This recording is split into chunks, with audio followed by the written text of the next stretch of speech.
उत्सव तीन रंगांचा आभाळ्या सजला, नतमस्तक मी त्या सर्वांचा ज्यांनी भारत देश घडवला. नमस्कार बालमित्रांनो,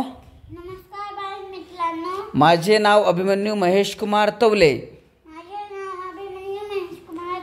आज मी तुम्हाला स्वातंत्र्य दिनाचे भाषण सांगणार आहे. ते तुम्ही शांत चित्ताने ऐकून घ्यावे. आदरणीय व्यासपीठ, आजच्या कार्यक्रमाचे अध्यक्ष, पूज्य गुरुजन वर्ग आणि माझ्या मित्रांनो, 15 ऑगस्ट रोजी आपला देश स्वतंत्र झाला.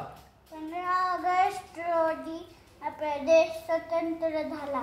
स्वतंत्र करण्यासाठी अनेकांनी बलिदान दिले. स्वतंत्र करण्यासाठी अनेकांनी बलिदान दिले.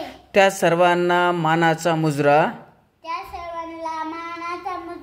आपल्या देशाचा आपल्याला अभिमान असावा. आपल्या देशाचा आपला अभिमान असावा. एवढे बोलून मी माझे भाषण थांबवतो. एवढे बोलून मी माझे भाषण थांबवतो. जय हिंद, जय भारत.